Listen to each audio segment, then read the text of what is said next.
नमस्कार, मैं पवन कुमार, व्याख्याता संस्कृत साहित्य, राजकीय उच्च माध्यमिक विद्यालय चांदपुर अलवर। इस वीडियो से हम प्रारंभ कर रहे हैं संस्कृत साहित्य कक्षा द्वादशी की नवीन NCERT पाठ्यपुस्तक सरस्वती द्वितीय भाग के अध्ययन को। सर्वप्रथम मंगलम शीर्षक के अंतर्गत दिए गए मंगलाचरण के श्लोकों को देखेंगे। जैसा कि आप जानते हैं कि किसी भी शुभ कार्य की निर्विघ्न परिसमाप्ति के लिए मंगलाचरण का विधान हमारी संस्कृति की एक विशिष्ट परंपरा रही है।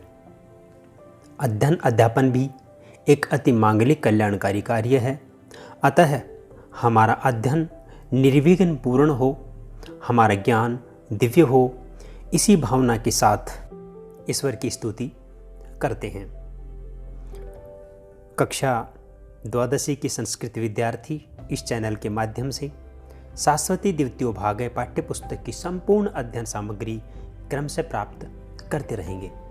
अतः जो विद्यार्थी चैनल पर पहली बार आए हैं, चैनल को सब्सक्राइब अवश्य कर ले ताकि संस्कृत साहित्य की नवीनतम वीडियो उन तक आसानी से पहुंच सके।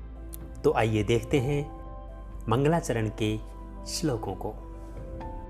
पहला मंगल मंत्र है, भद्रं कर्णेभिः शृणुयामः देवाः, भद्रं पश्येमाक्षभिर्यजत्राः, स्थिरैरङ्गैस्तुष्टवांसस्तनूभिः, वयसेमहि देवितं जदायुः। यह एक वैदिक मंत्र है। देवा ही देवगण, कर्णेभिः कानों के द्वारा या कानों से, भद्रम कल्याणकारी, शृणुयामः सुने, अक्षभिः आँखों से, पश्येम देखे, स्थिरै अंगई का अर्थ होता है स्थिर अंगों से, तनुभिः शरीरों से, देवहितम दिव्य, वैषेमहि प्राप्त करें। हे देवगण, हम कानों से कल्याणकारी वचनों को सुने, आँखों से कल्याणकारी दृश्य देखें, स्थिर अंगों वाले शरीरों से स्तुति करते हुए दिव्य आयु को प्राप्त करें। यहाँ ईश्वर से प्रार्थना की गई है कि हम जब तक भी जिए, जब तक हम दिव्य आयु को प्राप्त करें, तब तक हमारी समस्त इंद्रियां समर्थ रहें और हम अपने इंद्रियों के माध्यम से सदैव कल्याणकारी कार्यों को करते हुए अच्छा देखें, अच्छा सुने और अच्छा करें। दूसरे मंगल मंत्र को देखते हैं। दूसरा मंत्र है, मधुवाता ऋतायते, मधु क्षरन्ति सिंधवः, माधवीरनः सन्तु औषधिः। मधु का अर्थ होता है सुगंध से युक्त, और वाता वायु या हवा, ऋतायते प्रवाहित हो या बहे, सिंधवः का अर्थ होता है नदियाँ या समुद्र।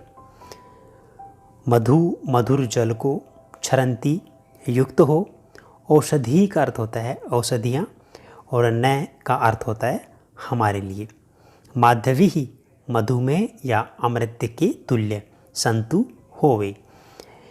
इस मंत्र के द्वारा कहा गया है कि सुगंधि युक्त वायु प्रवाहित हो, हवा चले, नदियाँ मधुर जल से युक्त हों, औषधियाँ हमारे लिए अमृत तुल्य हो।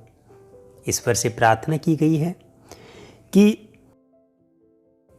हमारा पर्यावरण सुगंध से युक्त हो, वायु पवित्र और स्वच्छ हो, नदियों का जल स्वच्छ हो, औषधियाँ हमारे लिए अमृत तुल्य हो, प्रकृति के सभी तत्व हमारे लिए कल्याणकारी हों, ताकि हम स्वस्थ जीवन को जी सकें। तीसरे मंत्र में प्रार्थना की गई है, मधु नक्तम उत उषसः, मधुमत् पार्थवीं रजः, मधुध्यो अस्तु नः पिताः। नक्तम का अर्थ होता है रात्रि, उषस का अर्थ होता है प्रातःकाल, पार्थिवीं का अर्थ होता है पृथ्वी की, रजः धूल, ध्यो धूलोक, और पिता यहाँ ईश्वर के लिए आया है, अस्तु होवे। इस मंत्र के माध्यम से प्रार्थना की गई है कि रात्रियाँ हमारे लिए मधुमय हो, माधुर्य से युक्त हो, सुबह प्रातःकाल भी हमारे लिए शुभ हो, कल्याणकारी हो। पृथ्वी की धूलि भी मधुमेह अर्थात मधुर अन्न को प्रदान करने वाली हो। धूलोक प्रकाश से युक्त हो। वह परमपिता परमेश्वर हमारे लिए कल्याणकारी हो। यानी कि पृथ्वी, धूलोक, वनस्पति, पर्यावरण सभी हमारे लिए कल्याणकारी हों। और चौथे मंत्र को देखिए, मधुमान न वनस्पतिर मधुमाम अस्तु सूर्यः माधवीर गावो भवन्तु न। वनस्पतियाँ न हमारे लिए मधुमान मधुरता से युक्त, गावः गायें, माधवी मधुर भवन्तु होवे। इस मंत्र में कहा गया है, ये प्रार्थना की गई है कि हे ईश्वर, वनस्पतियाँ हमारे लिए मधुरता से युक्त हों, सूर्य मधुर होवे अर्थात मधुर अन्न आदि प्रदान करने वाला हो, गायें हमारे लिए मधुर होवें अर्थात हमें मधुर दूध देने वाली होवें। कहने का तात्पर्य यह है कि संपूर्ण प्रकृति, संपूर्ण पर्यावरण और संपूर्ण पशुधन हमारे लिए कल्याणप्रद होवें। इस प्रकार से हम सदैव कल्याण के मार्ग पर आगे बढ़ते हुए सुखपूर्वक अपने जीवन को व्यतीत कर सके और किसी प्रकार के विघ्नों का सामना हम न करें, ऐसे ईश्वर से प्रार्थना की गई है।